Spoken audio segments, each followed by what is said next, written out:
हाय, मैं मेरिया हूँ। आप गोल्डन न्यूज चैनल देख रहे हैं। आज 240 अगस्त 2020। अब सुर्खियों में है। संयुक्त राज्य अमेरिका पुलिस की नवीनतम घटना, निहत्थे काले आदमी की शूटिंग। संयुक्त राज्य अमेरिका इस सप्ताह 2 तूफान का सामना कर रहा है। क्राइस्टचर्च त्रासदी, अभियुक्तों के अभियोजन की शुरुआत। अरब गैस पाइपलाइन सीरिया में उड़ा। हैवी रेन किल इन 5 इन तुर्की। कई मिसिंग। फ्रांस में कोरोना की नई लहर। 4900 नए मामले रिपोर्ट। हरी चाय के साथ मुहासे से छुटकारा पाएं। अब आप सुर्खियों का विवरण। सुनहरा समाचार चैनल देख रहे हैं। कृपया इस वीडियो को शेयर करें और हमारे चैनल को सब्सक्राइब करें। संयुक्त राज्य अमेरिका, निहत्थे अश्वेत व्यक्ति को गोली मारने की पुलिस की ताजा घटना। अमेरिका के विस्कॉन्सिन राज्य के एक पुलिस अधिकारी ने अमेरिका में 7 बार करीबी लोगों की गोली मारकर हत्या कर दी है। इस घटना के बाद विस्कॉन्सिन में हिंसक विरोध हुआ। सोशल मीडिया पर सामने आए वीडियो में देखा जा सकता है कि पुलिस वाले ने पीछे से कार में बैठे काले आदमी जेकब ब्लेक की पहली टी-शर्ट पकड़ ली और फिर उसे करीब 7 बार गोली मारी। पुलिस का कहना है कि उसे घरेलू विवाद के लिए बुलाया गया था, लेकिन गोली चलाने का मकसद अज्ञात है। सूत्रों के अनुसार जेकब ब्लेक की हालत गंभीर है, जिनका अस्पताल में इलाज चल रहा है। संयुक्त राज्य अमेरिका इस सप्ताह 2 तूफान का सामना कर रहा है। संयुक्त राज्य में मैक्सिको राज्यों की खाड़ी इस सप्ताह 2 तूफान का सामना कर रही है। तूफान माको आज लुइसियाना से टकराएगा और तूफान लौरा बुधवार को अमेरिकी तट से टकराएगा। यूएस गल्फ कोस्ट में अल्बामा,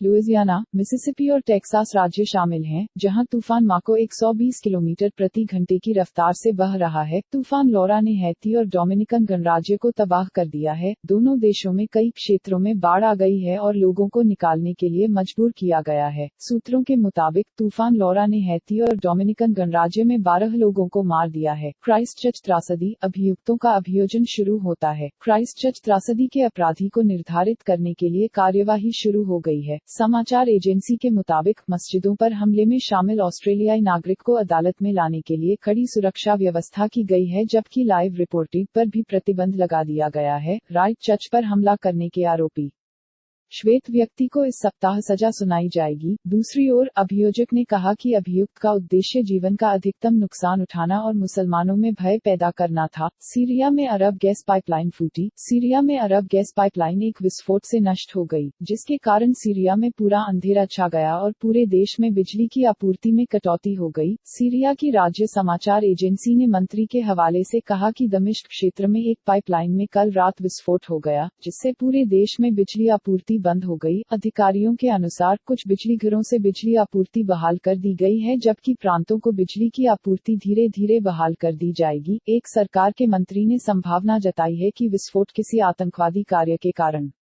हुआ हो। तुर्की में भारी बारिश से 5 की मौत, कई लापता। तुर्की के ग्रेसन प्रांत में भारी बारिश और बाढ़ के कारण हुई विभिन्न दुर्घटनाओं में 5 लोग मारे गए हैं और कई अन्य लापता हैं। ग्रेसन के डाली जिले में भारी बारिश के कारण आवासीय भवनों के ढहने, दर्जनों वाहनों के मडस्लाइड और मडस्लाइड में बह जाने और सड़कों को क्षतिग्रस्त होने का कारण बना है। तुर्की के अधिकारियों का कहना है कि ग्रेसन में इस महीने सामान्य से 1.5 गुना अधिक बारिश हुई है, जबकि प्रभावित इलाके में राहत अभियान और पुनर्वास कार्य चल रहे हैं। गोल्डन न्यूज चैनल देखने के लिए धन्यवाद। हमारे चैनल को सब्सक्राइब करें और इस वीडियो को शेयर करें। आपका दिन मंगलमय हो।